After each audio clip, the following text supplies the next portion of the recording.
Hello, everyone. Welcome to our YouTube channel. Once again, Martin Prescott with our CEO at Carbonethic, Mr. Brent Tolmie. Hi, Brent. How are you? I'm great. How are you this morning? I'm good. I'm good. Still raining in Kelowna in the mid-February. That's pretty awesome. Bright, That's bright blue good. skies here today. Yeah, lucky you. So we did a very good interview. We set the table last week, talking about what's going on in British Columbia, the company operations a little. And today I really wanted to set the table talking about carbon offsets. I'm going to put two links in the video description for the benefit of our viewers today.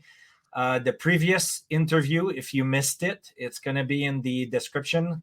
And also, last week you did a super nice interview with Mass Timber Group talking about the role of carbon offsetting in the construction business. I think it was one of a very interesting interview. So I'll put the link below as well. So for the people which is interested, they can go and take a look at it, Brent. So in a nutshell, we set the table last week as said, what is carbon offsettings? And how does it work? There's kind of two different offsets, regulated and voluntary. Maybe you can give us a little bit details on how does it work. Sure. So, on the regulatory market and the voluntary market, two different concepts still built around a carbon credit. So, 1 metric ton of CO2 offset or avoided. Of course, avoidance is I didn't have to do a thing or I changed to a different type of fuel. So, think about the electrification of a bus. Or a great example is the seaplanes that fly from Vancouver to Victoria, where we're close to, and our head office is close to, because those planes are hooked to BC Hydro Clean Energy, which is mostly renewable from hydropower. They were able to electrify one of their seaplanes, and so now they're not using avgas, jet fuel, that type of thing. So that's in a case where they actually avoided a certain type of emission. Um, Whereas sequestered is think direct air capture. These machines that can suck carbon out of the air and store them underground. Shell's Quest project is an example with the Alberta government. Another example is in Squamish, or we can just think about scrubbers on a coal-fired plant. So, metric ton of CO2 offset is sequestered or avoided. Those are kind of the two different forms of a carbon offset. And then if we break it down into markets, voluntary is really, I'm a good corporate citizen. I've done well. I want to demonstrate my commitment to ESG, CSR, corporate social responsibility. I want to show that my profits are doing good. So I'm going to start a foundation, and then perhaps that foundation will invest in some carbon offset projects like the Bezos Foundation or the Gates Foundation, folks like that, as well as companies, Amazon, Shopify, Microsoft. Bill Gates made a commitment that he's going to wind back their carbon footprint and actually delete it right back to when he started their business in his mom's garage. So that's the idea, that I want to demonstrate commitment. And locally, we see this too. You see it when you're buying fuel. You can choose to offset your fuel purchase by clicking a box on a plane ticket. If you fly Air Canada or a different international airline, often there'll be an opportunity to check, I want to offset my flight. So those are voluntary. I'm deciding with my own money, or this corporation's deciding with some of their profits to demonstrate their commitment to the environment, recognizing that they've had an impact. The other side of it is regulatory. This is, I run a company. Let's say I run a trucking company. So I'm in the business of transporting goods across the country. Of course, trucks burn diesel fuel, which is a part of how we get everything in our lives. So a very necessary part. They don't have the ability to reduce their carbon footprint that much. They can buy clean fuel trucks. Obviously, companies like Tesla or Edison Motors in British Columbia is working on a hybrid truck. Other companies like Nikola have proven to be, sort of a bit false. But there's this commitment to building low emissions vehicles. So perhaps I can buy some of that, but they have a carbon footprint from the mining, precious metals, batteries, lithium, cobalt. We all know sort of that piece of it. So I can't get my carbon footprint down to zero. Humans can't get their carbon footprint down to zero. Even if we were to pass away, there'd be a carbon footprint attached to digging the hole that we're buried in. So it's just part of life. And some CO2 in the environment is actually not a bad thing. It's excessive CO2 that leads to sort of negative results. So in the regulatory market, we recognize that these companies have unreducible carbon footprints.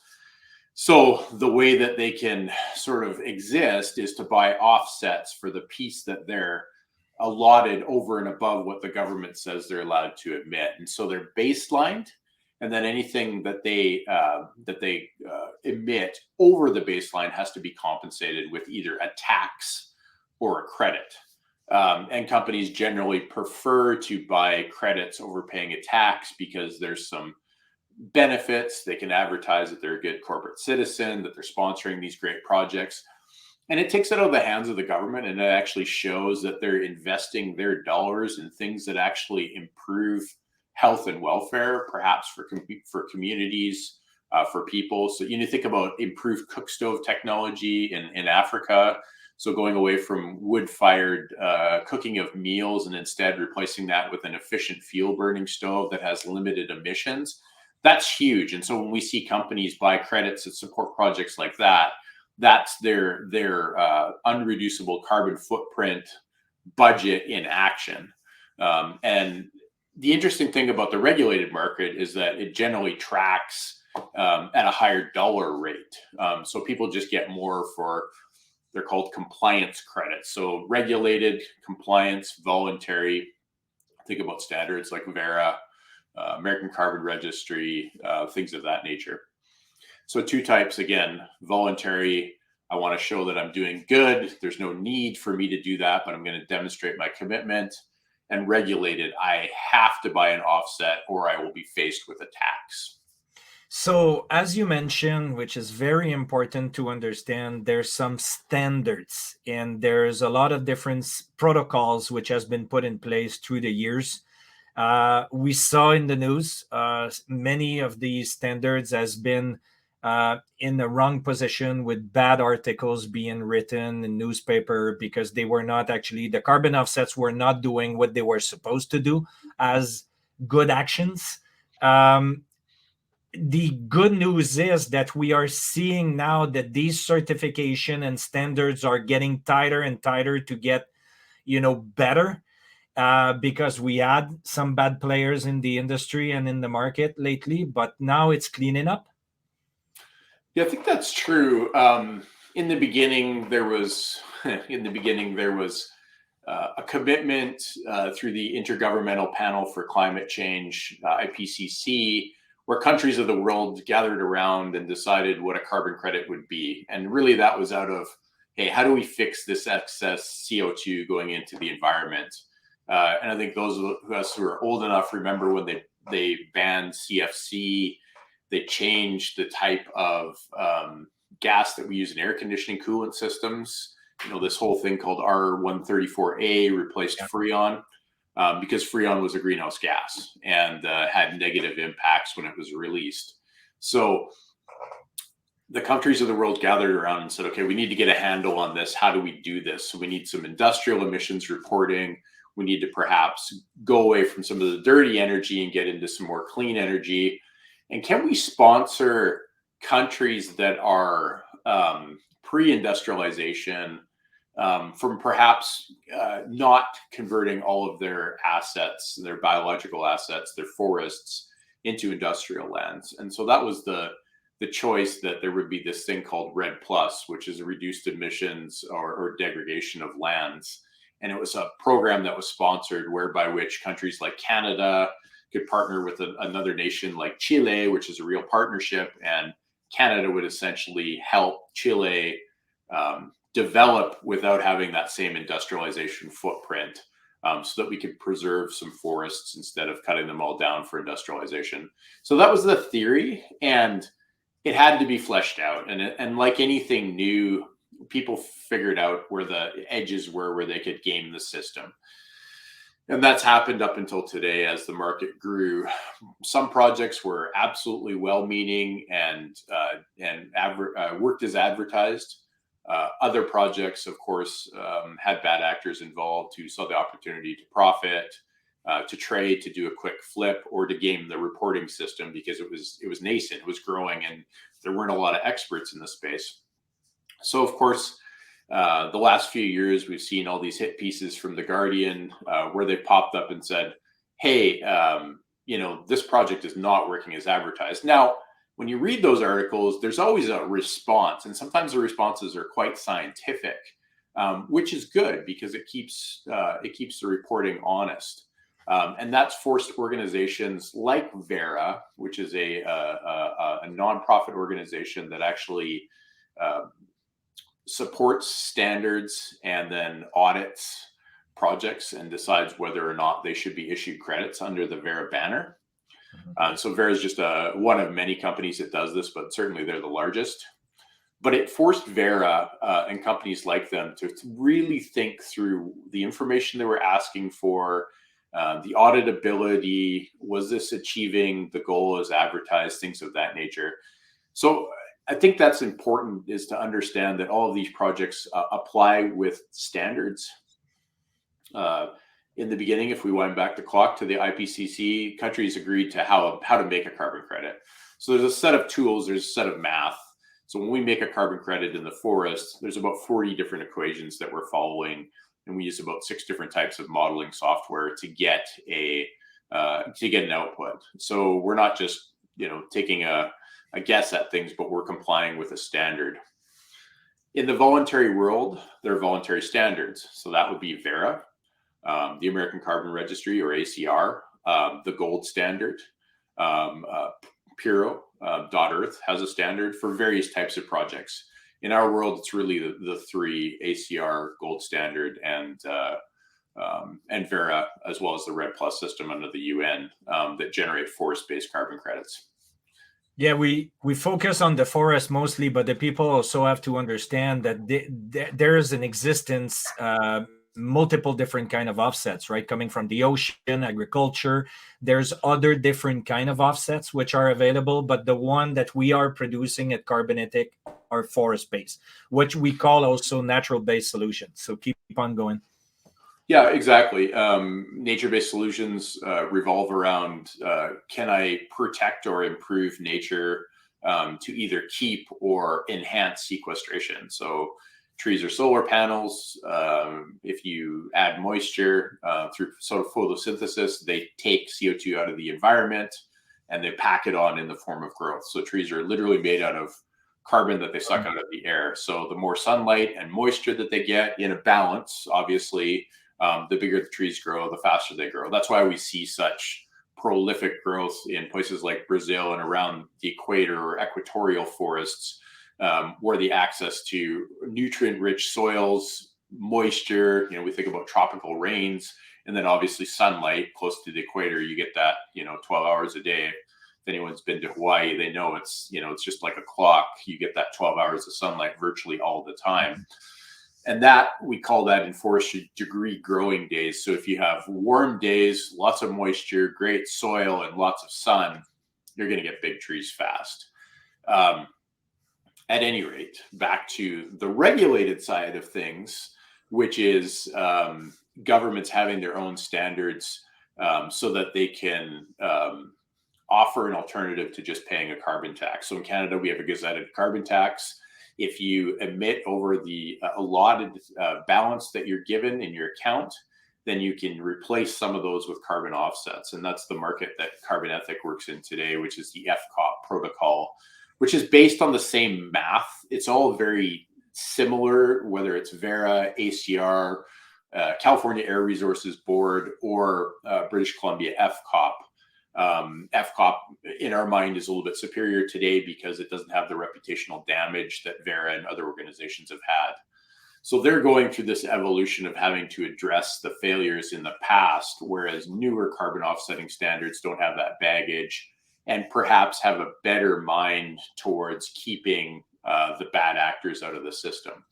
And so that's why we've chosen to build our first pilot project inside of the FCOP protocol, because it gives us the ability perhaps to sell for a higher price because they are a way to avoid paying tax, or in lieu of tax, rather, is a better way to say it. It's not an avoidance, but in lieu of. And it doesn't have the same reputational damage that organizations like Verra have suffered. Yeah, FCOP meaning for our viewers, Forest Carbon Offset Protocols, which is the protocol which has been, and the new version 2.0 will be released, pretty soon from the British Columbia government.